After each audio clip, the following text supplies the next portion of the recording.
it's me, Dammy, and I'm back again with another theatre trip vlog. Today's slightly different because it's also my sister's birthday, so I'll be vlogging the celebrations for that, and then in the evening I'll be going to the theatre. I'm seeing an opera. I'm seeing Rigoletto at the London Coliseum. I'm so excited. I absolutely love operas, and there's some really famous arias from Rigoletto, so I'm super excited for that. Super excited. Yeah, so I will vlog the day and hopefully it'll be really fun.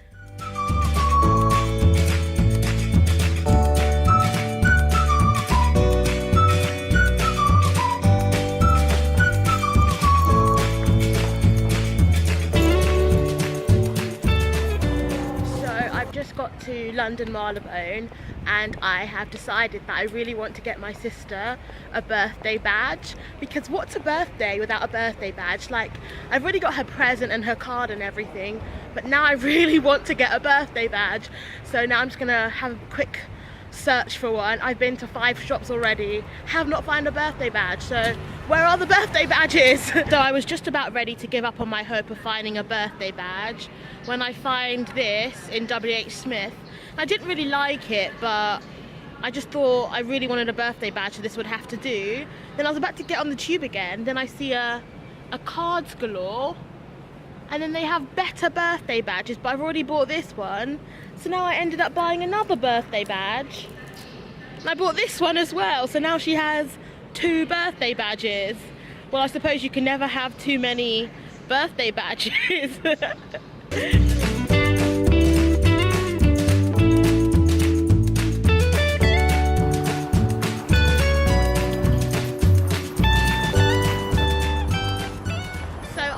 Birthday badge dilemma and subsequently adding 20 minutes to my journey, I'm now really close to the hotel that I'm meeting my family at, so I'm just gonna head off there and enjoy the day.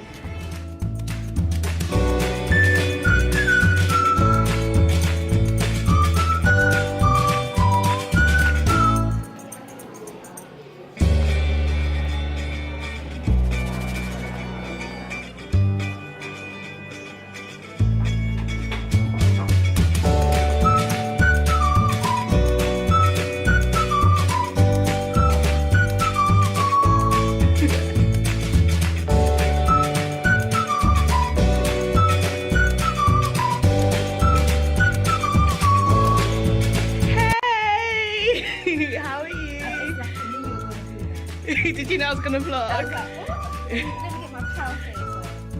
Hey Mom, how are you? Good to see you. You look good. Hey Daddy, how are you? Good, Daddy. Love you. Love you too. Now you've come now. The camera's out.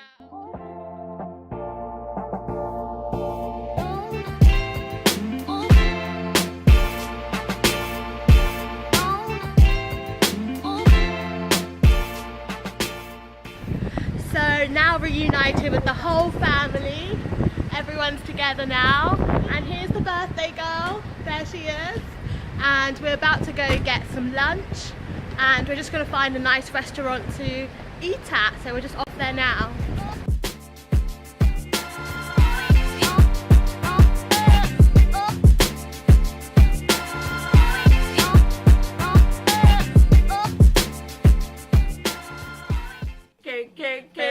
Cake. Unless you get cake to take to work. Trust me. Have some of this. It's brownie. Brownie cake. Brownie cake. Vegan friendly brownie cake.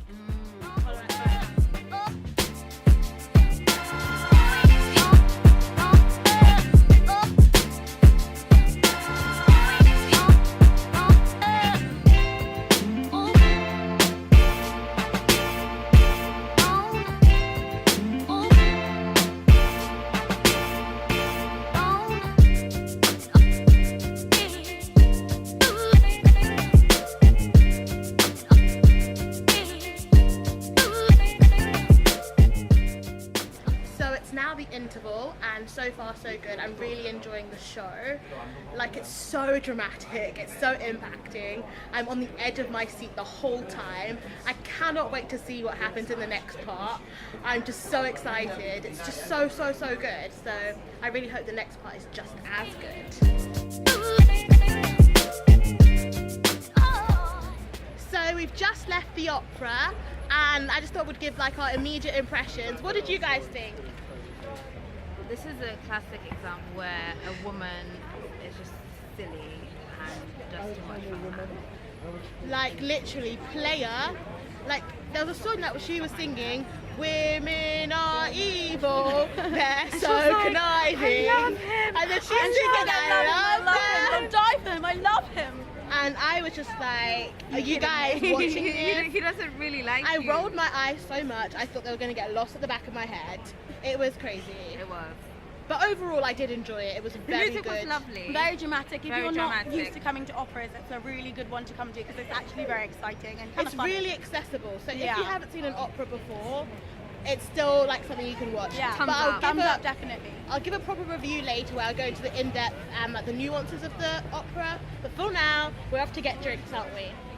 So off to celebrate this one's birthday!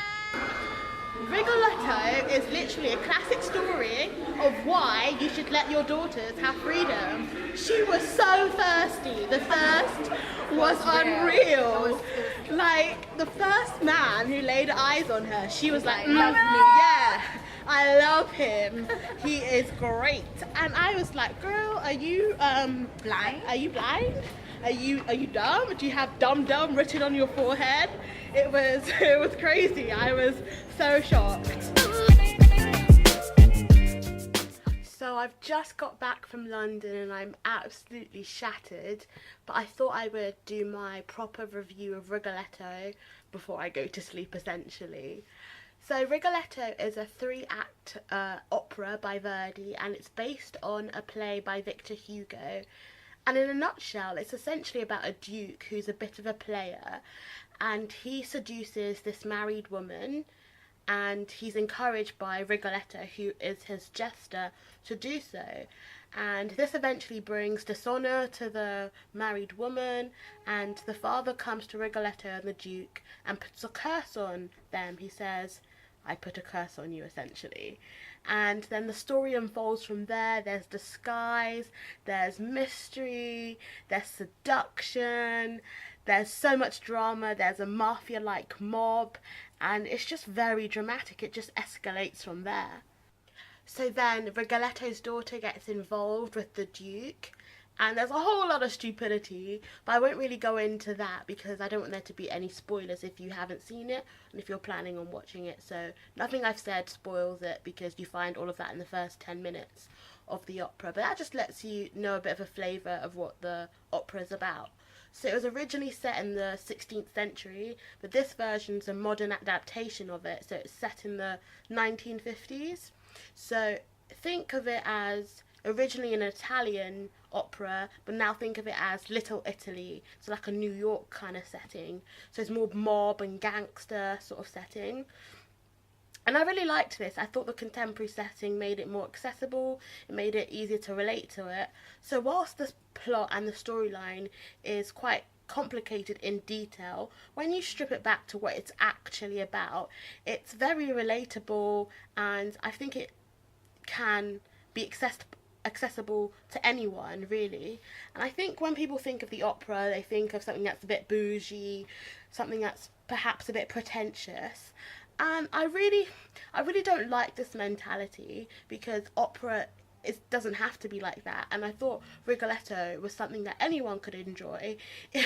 Actually, when I was watching it, when you strip it all back to what it is about holistically, I can imagine it as an episode of EastEnders or some sort of other soap. So it is really an interesting plot. Rigoletto also includes a lot of immediately recognisable arias, such as La Donna e Mobile, Women Abandon Us. And yeah, it's a song that you'd know if you heard it straight away. It's like goes dun dun dun dun dun dun Dun, dun, dun, dun, dun, dun, dun, dun, dun, dun. Yeah, so it's one of my favorite arias. It's probably in my top 8, definitely my top 8 favorite arias. I didn't really like the version in this adaptation of it.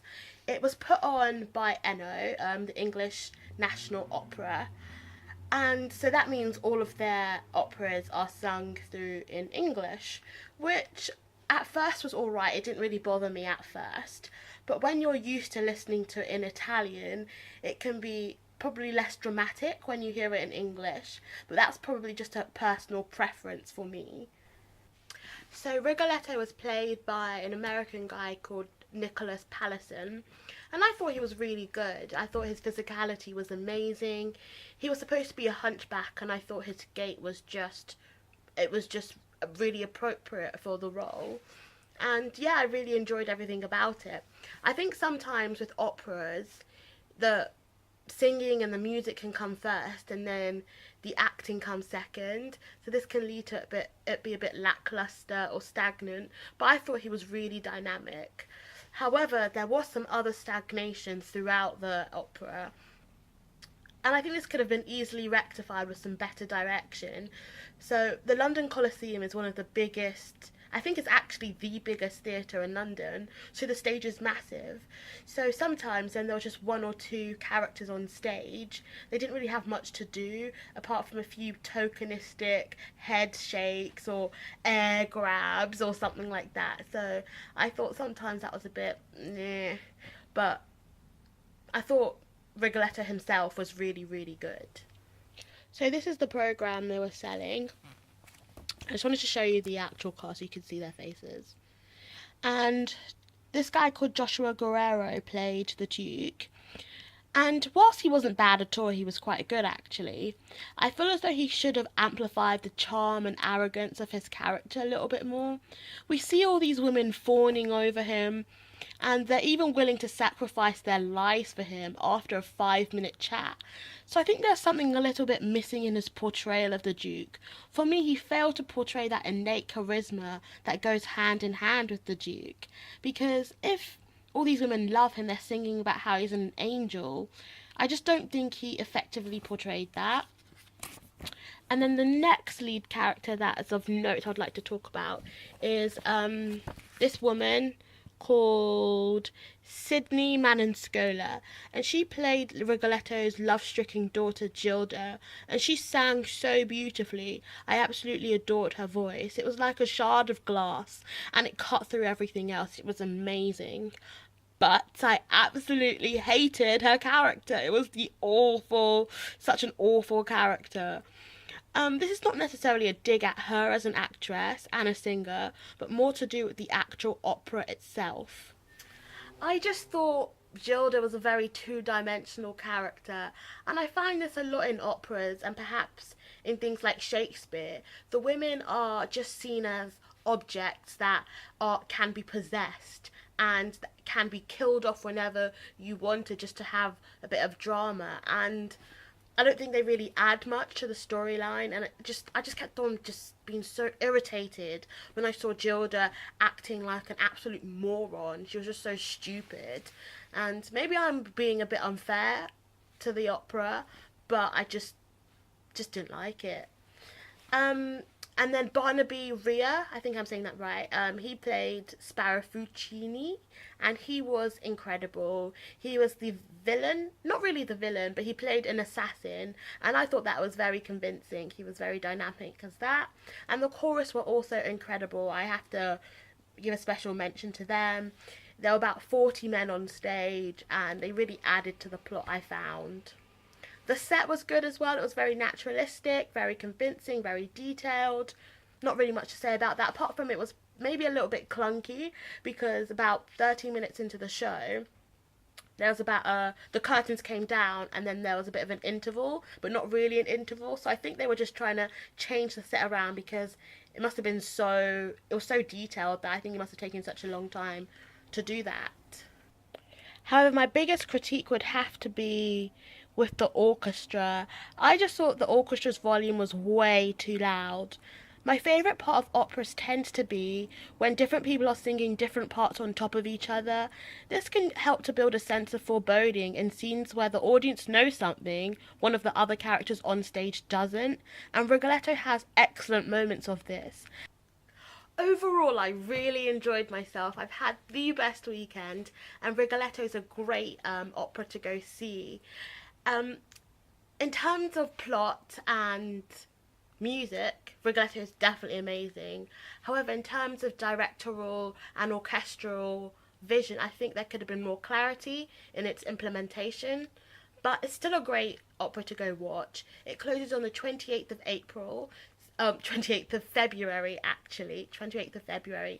So you still have a couple more days to go watch it if you haven't seen it already.